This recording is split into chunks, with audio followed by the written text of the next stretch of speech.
Hey, Brad Brown here, and I wanted to address a rumor that's going around the internet, and that rumor is that Easter is coming. Checked on Snopes, turns out it's true. But no need to panic, I've got your back. I have a really simple magical lesson that you can do for Easter. Couldn't be much easier than use stuff you probably already have lying around. I'm going to show it to you, and then I'll explain to you how it works. We're going to do like a really short version of it. All you need to do this are Easter eggs. And I think Easter eggs are a lot of fun because I don't know about you. I like surprises, and Easter eggs are always a surprise because you never know what's inside.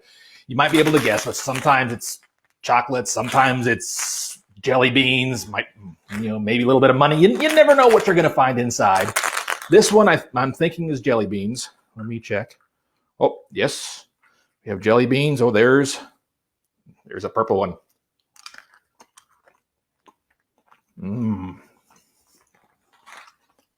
Yep.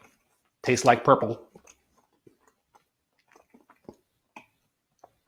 All right, I'm ready to proceed now. As awesome as Easter egg surprises are, there's something even better. The best surprise of Easter at all is actually something that happened 2,000 years ago.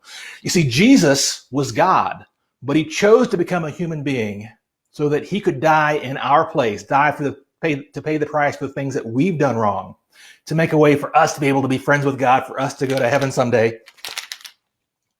And after he died, his friends placed him in a tomb. And 3 days later, when they went back to see his body, something amazing had happened. They went to the tomb where they had his body,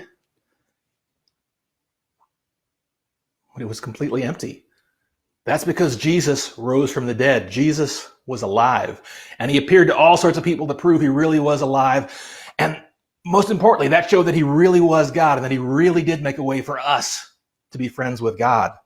So this year, as you do all the Easter things you do, as you collect Easter eggs full of surprises, I hope you remember the best surprise of all is not the stuff we find in Easter eggs, but the empty tomb. So when you see an empty Easter egg this year, I hope you'll think of the empty tomb and what Jesus did to make a way for us to be friends with God. That's it. That's just kind of a simple bare bones version. You can flesh it out as much as you need to, tailor it for the age group that you're dealing with.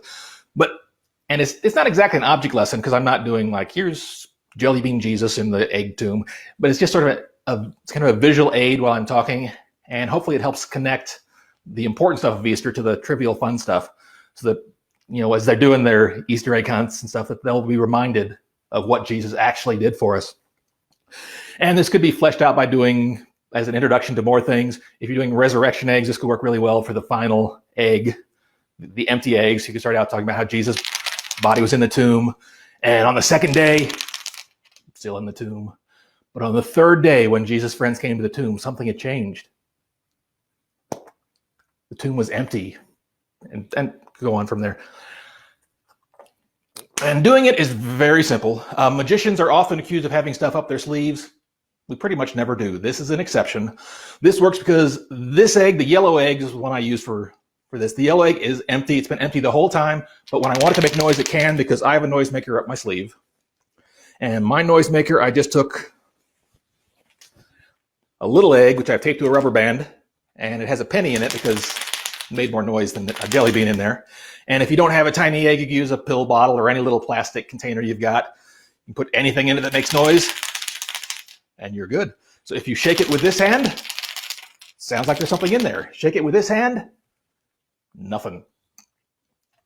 If you're doing it in a small group setting, obviously there's no problem hearing that. If you're doing it in a larger group setting, you probably have a microphone. If so, just be sure to shake it near the mic. So if you have a lapel mic like I do, just take it in front of you. If you have an ear set or headset, hold it up to your ear like you're listening to it, and that'll have the noisemaker right by the mic. If you're doing a handheld mic, you can still do it. You have to shake it. Then while you're talking, switch hands, and you can pick up the egg again. You can, if you want to really sell it, you can pretend you're listening to it. They won't know you're not hearing anything. And then it's gone. The tomb is empty. That's a very simple idea, but it can add kind of a little wow moment. And I don't think it's so powerful that it overpowers the message, but actually I think helps cement the message, gives a moment that's memorable to help kids remember it and hopefully attach it to the Easter egg hunts and so forth that they'll be doing. Well, I hope you can use that, and I hope you have a happy Easter.